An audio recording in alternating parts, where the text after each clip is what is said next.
across the land.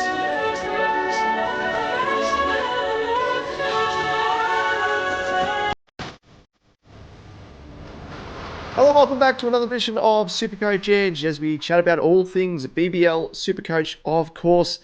And before we kick things off and get into a bit of the nitty-gritty about what we're chatting about in this episode, I want to say a big thank you to those that have not only tuned in recent weeks to consume our content, but also subscribe. So I really do appreciate the support as we push towards the 1K subscriber mark.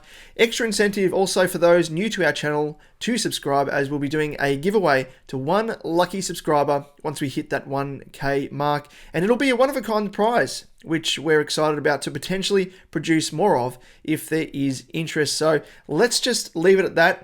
We won't reveal too much more, just a little bit of bait out there. But get behind us if you haven't already. We really do appreciate the love and support. Your ideas are intriguing to me, and I wish to subscribe to your newsletter. So on today's episode, I'll be doing a bit of a team reveal 2.0, updating my team in light of some massive selection news with the likes of Neser being unavailable, of course, for at least the first 2 of 3 games in the Heat's triple game round, unfortunately for us. And also Rashid Khan, arguably one of the best, if not the best spinner that we've had in the BBL, who withdrew from the BBL due to a back injury. So we'll be releasing a more in-depth look at replacement options for both of those players in an upcoming episode. But of course, today I'll be showing how I'll be navigating this curveball with my own team. But first, we have had a couple of people, asking, how we've performed ranking-wise. So for those newbies to our channel, just for a bit of context, I'll flick across to the screen here. It's always easier to consume when I have it up on screen. So here it is right here. So as you can see, in terms of how I've gone, so in the more recent season, which was last year, I finished 671st in the 22-23 season, 500th the year before that, then 337th, 729th, 932nd, and 563rd overall in the later season. I don't know what happened to the 2018 to 2017 to 2018 season, because I've been playing every single season, so it is interesting to see they don't have that on file. Maybe they just lost it in the database. But anyway, there's a bit of context for all of you there. Hopefully that gives you a bit of an insight into, I guess, my background strategy that I've sort of gone into the season with, which has served me well, but hopefully it can convert to sitting top of the pile come the end of this year's or this season of BBL SuperCoach.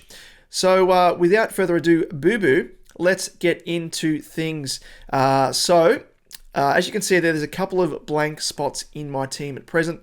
It was filled by previously in the batsman category, Michael Neser, of course, and on the bench was Rashid Khan.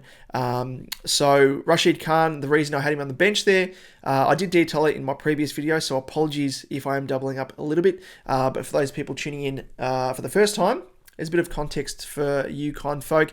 So the reason I had Rashid Khan on the bench was I was starting with him because it would have meant that would have saved trades in not having to be able to trade him in for the Strikers double game round in round 2.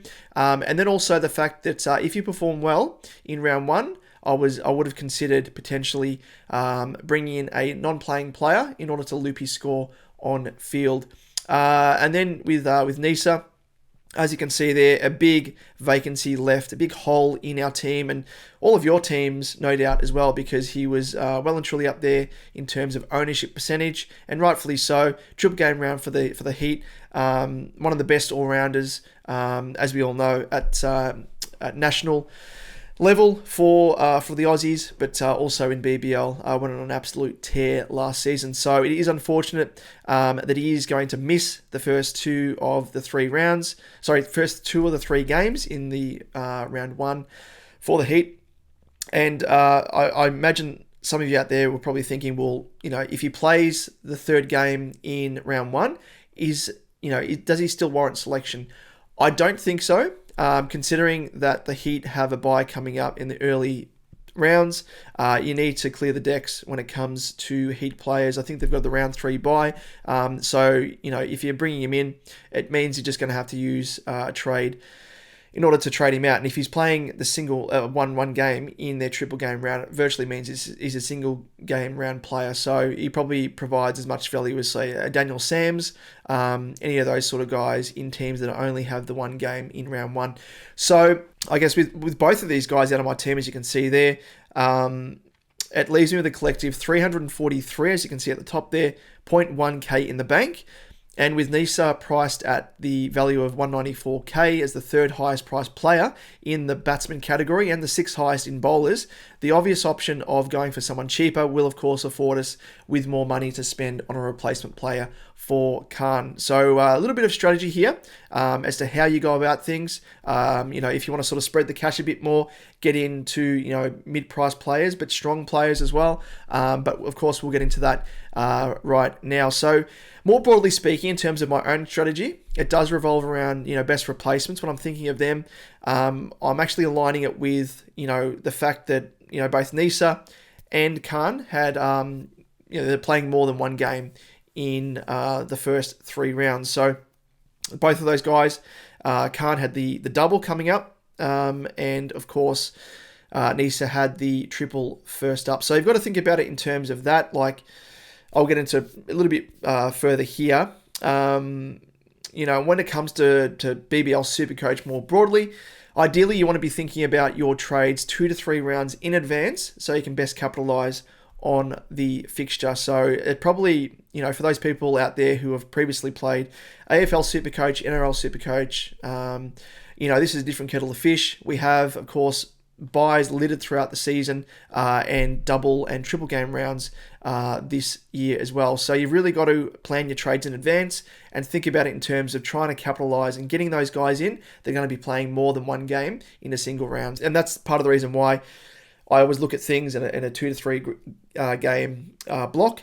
So for context, across the first 3 rounds, Neser was in line for 4 games in 3 rounds, with 3 in round 1 and a single in round 2 with a bye in round 3. For Khan, he was in line with 4, with 1 in round 1, 2 in round 2, and 1 in round 3. So really, ideally, we'd want to grab players who are in line for a similar amount of multi-games across the first 3 rounds, as I said. And the most attractive in context of this are the Renegades players, as they play a collective of 5 games in the first 3 rounds with a breakdown of 2, 1, and 2.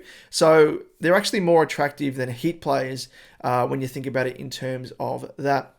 So let's navigate back first off to Neser. As I mentioned in our last video when I looked at options in context of my own team, we need to consider options both in either the batter position or bowlers, as I touched on earlier, with bowlers being a more attractive option given their greater reliability for scoring compared to outright batters. And I think if you're able to, bowlers are the best. If we can find a DPP player, even better. If they're a bat bowler like Neser, obviously get 2 bites of the cherry, as we always talk about, and not just the one opportunity if they're an outright bowler or outright batsman. So let's have a quick look here. Let's delve into things, have a quick look down the options. But in my position here, I'll be looking. So as I said, Renegades players, I touched on QDK, Zikok. He is an appealing option, obviously 5 games in 3 rounds. But as an outright batsman, he's not going to get the gloves. I do like him. He's at a higher ownership, so at least when you think about it in terms of that, negates a little bit of the risk, because if he has a down game, it affects 38% of the competition. But conversely, you could be in the other side of the camp, 62% of the competition, the majority, where if he has a down game, you can really capitalize on it. And the fact that QDK, his break-even's 115. They've obviously got the 2 games in round 1, does help, but as an outright batsman, if he has an absolute stinker to start the season, it's going to be hard for him to meet that break-even in the second game. Or alternatively, if he has 2 shit ones, really his price will plummet. And you've got to broadly think about keeping the overall team value increasing. So if you can increase your team value, and Andrew, the absolute guru of BBL SuperCoach, he's won now consecutive titles for BBL SuperCoach over the previous 2 seasons. He's always looking at increasing your team value, just because it affords you greater flexibility and be able to bring in higher price options as the season progresses. So that's sort of the one risk with him. And part of the reason why, even though, again, he's a viable option, I don't think I'll be going for him. And when it comes to batsmen, Sutherland is definitely an option for the Renegades. A genuine all-rounder, really came of age last season and scored quite well, averaging a 51.1, as you can see there. But again, there's better options, I think, anyway. More stronger options for the Renegades. Joe Clark, I had him in my initial team, but as a batsman wicketkeeper, again, there's 2 bites of the cherry there and could go quite well. I'll be looking elsewhere, and much more of a risk with just 9% ownership. And when I talk about ownership as well, you should be thinking about it conversely, where, if they're a lower ownership percentage, it does mean that if they have an absolute blinder, you're going to get a big leg up over the rest of the competition. So, you've got to weigh up the risks v reward. But I think, for me, there are better options. One, I guess, strategy you could employ is, much like Khan, starting in my team. As I said, it would have allowed me to hold a trade and not worry about having to trade him in for the strikers round 2 double if I wasn't starting Khan. You could sort of employ a similar strategy with Matt Short and have Matt Short on the bench. And if he has an absolute blinder in the single game round 1 for the strikers, you could always bring in a non-playing player and loop his score on field. And then, of course, you don't have to worry about trading him into your team because you've already got him for the round 2 strikers double. But as you can see, there are only affords me with 99k in the bank. One option that I'm thinking of doing is going for Matt Short and then going for another guy who I should probably delve into a little bit now, just to give it a little bit of context in terms of other news around the traps when it comes to BBL SuperCoach relevant players and how they've performed across different levels of cricket. One guy is, and let me type in his name because he's a little bit down the list. He's high enough ownership, 17%. Cooper Connolly. I don't mind him. Just because of the fact in recent games, or at least the most recently, he's been in pretty good form. He made 51 not out from 72 balls batting at 3 for Scarborough in a 2-day WA Premier Cricket game. And with the ball, he took 1 for 19 from 12 overs, and that included 3 maidens. So he's in really fine fiddle, has a sound roll, and with Ashton Agar, he's still recovering from a calf injury. He could easily slot in for Agar and bat middle order, which is roundabout where Agar bowls. Can be pushed up the order as well if need be. And you think, given that, he will bowl a full 4 overs as the Scorchers go to replacement spinner. And I really do like him as a slightly cheaper option, potentially for Siddle in that context as well. I'm up in the air with Siddle, as you would have seen in my previous video.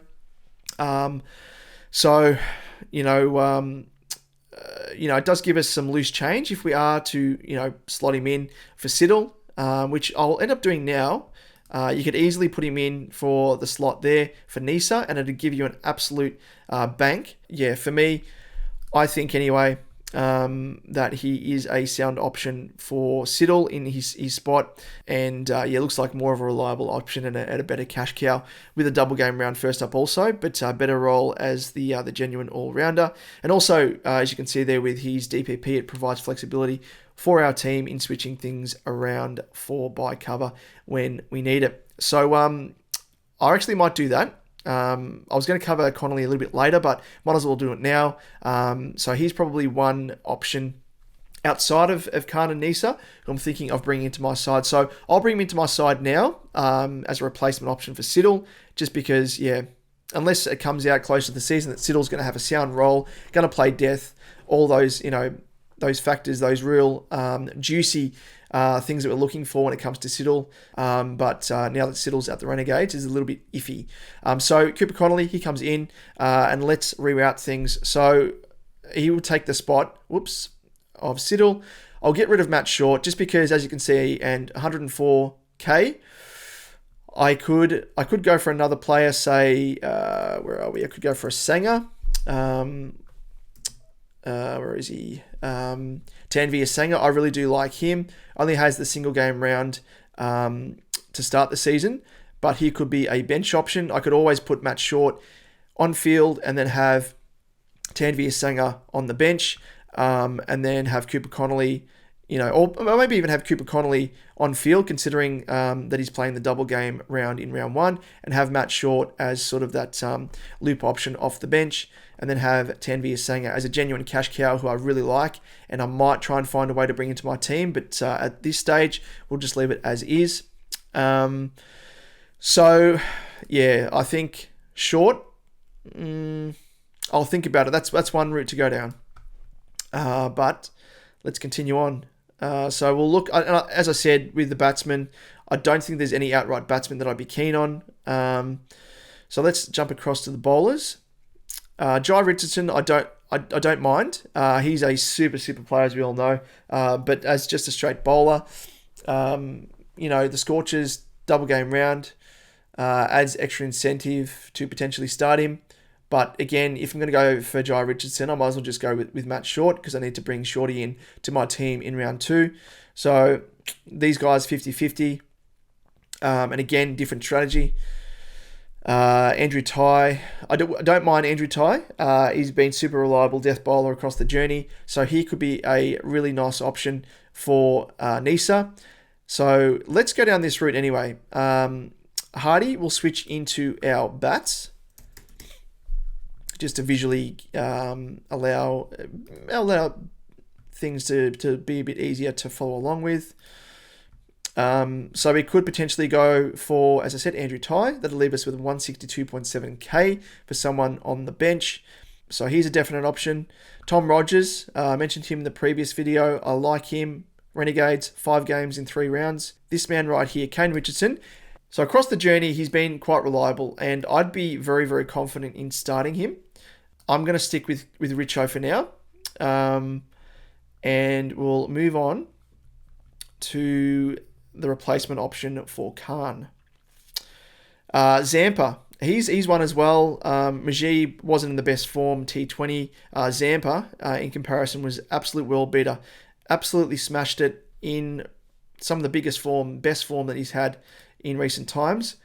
And if I was to go down that route of Richo and Zampa instead of Neser and Khan, it gives me 72.9k in the kit. So I quite like that. As I said, if I have Cooper Connolly, it allows me to have that swing between Hardy and Cooper Connolly. And we'll just go save team for now. And we'll do a few switches around. Swepson comes off. Even though Swepson seems silly to say, the Heat have the triple game round first up. I think he's not as reliable an option as what he has been in the past. I'd happily, if you can, try and loop him on. Don't know if I could, considering Richo and Zampa would play in the second game, and likewise the Sixers as well. And I'd have to almost, switch out Johnson, which at this stage is a possibility, and put Cooper Connolly. If it looks like Cooper Connolly is going to play both games in round 1 for the Scorchers, I would happily sacrifice Johnson. Now, Johnson's, for those who don't know, actually returning from injury. By all reports, he is pretty much back to full health as far as what I've seen. So I don't mind him as an on-field option. And if that's the case, I would need to think about doing a DPP switch with someone. And potentially going down a different route by getting rid of another player in order to put him on the field. But anyway, that's kind of where I'm at with changes in my team. 72.9k. If I was to get rid of, say, Johnson, it wouldn't really afford me with too much in terms of other options. It wouldn't allow me to bring in Matt Short. I'll still be 40k off or thereabouts, 30k. The other thing with Johnson, I probably should mention, is because he's recovering from injury as a bowler, and I mentioned this in the previous episodes, because the Heat have so many games in, across, I think it's a 6 or 7 day period. I think they play their 3 games. they're going to be highly rotating their first choice bowlers, and Johnson could be, he's probably up there in line for not playing all 3 games. So kind of brings down his value, especially at that price point. If he's only going to play the 2 of 3 games, may even only play the 1 if they maybe ease him back in. They'll be worried about him bowling so many overs in such a short time span. So I've kind of gone a little bit cold on Jono, unfortunately. So for the sake of this video, we'll go a little bit further, a little bit deeper down the rabbit hole and see what options we have. 198.4k, a lot of coin to spare. If we were going to go down this route, I'd be trying to get someone in preparation for another double game round. If you're going for double game players, it's probably obvious, but it's worthwhile going for guys going to be playing double games in weeks to come. So double games in, say, round 2, round 3. Hence the reason why we've got Darcy Short there. So yeah, you'd be thinking about, not just strikers players, but who else is there in round 3? Well, of course, the Renegades, they have the double in round 3 as well. So, I could potentially go for another Sutherland, potentially. Who else is there? Or could just, opt to save some cash and go down the route of getting in Sandhu, who I don't think he plays a double until, is it round 7 maybe? Correct me if I'm wrong, I haven't got the fixture up on screen at the moment, but, sorry, not Gurinder. Sanger, sorry, not Sandhu. That'll give me 114.6k in the bank. Now, the benefit of this is it means that I've got cash in the bank to spare to bring in Matt Short. So I obviously wouldn't have the cash to, bring in Matt Short in the starting team. It does mean that I can sacrifice someone like a Munro, a Hardy potentially, any of these guys here to bring in a Matt Short. And it means that I don't have to sacrifice, uber primos in, say, Abbott or Curran, the likes of those guys as well. And I want to keep hold of Maxi and Stoyne as well after their bye. So going back to that point of how many Heat players to start with, I don't think I'd start with any more than 4. Any more than 4 and you're going to be up against it. You're obviously going to have to use a boost in order to try and get rid of Heat players, because you're going to be scrambling going into round 2 and prioritizing bringing in strikers players for their double. And then, obviously the Heat have the bye in round 3. So I wouldn't start any more than 4. 3, I think, is probably a good sort of sweet spot. Both of these guys are locked in, Billings and Munro. Just talking to these 2 guys as well, they're going to have even more of a solid run at things in light of Neser coming out of the side. They're going to play, in terms of being, outright bats, traditionally, their roles. Billings isn't going to take the gloves. Although, having said that, Pearson, he comes out of the side. So maybe Billings takes the gloves. So I'll have to look into that a little bit further. So maybe that solidifies the role of Billings individually. But both of these guys, they're going to be super important from a batting sense, playing at the top order across the first 3 games of round 1 for the Heat. And Swepson, as I said, he's going to be a nice little cash cow as well. That's kind of where my team's looking at the moment. Sanger, as I said, do I start with him? Probably. Now that I've run through things and talked through it with you folk, it's kind of a bit of a live strategy of the way things are going with my team. Sanger does afford me the extra cash to bring in much more easily the likes of Matt Short for round 2. So he is someone that I'm looking at very, very closely. But I like the way that my team is sitting at the moment. Leaves uber cash in the bank. Hardy is probably looking at my team. I think I'm probably pretty confident with the way things are standing at the moment. Hardy, again, he was battling a little bit of a niggle. By all reports, he has come good. But I am monitoring him, and if he is to come out, I will need to rejig things there.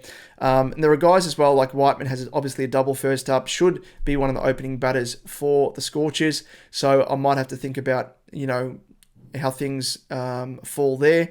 Do I try and get him on field? Do I bring on a non-playing player? Do I sacrifice a Sanger to have a non-playing player, or a Swepson potentially? But you've got to think about it in terms of, just to summarise, capitalise on the fixture if you can in terms of replacement players for Khan and Neser. Look at cash cow options. Look ahead 2 to 3 rounds. Who's got doubles coming up, and look at and think about upcoming trades in context of that.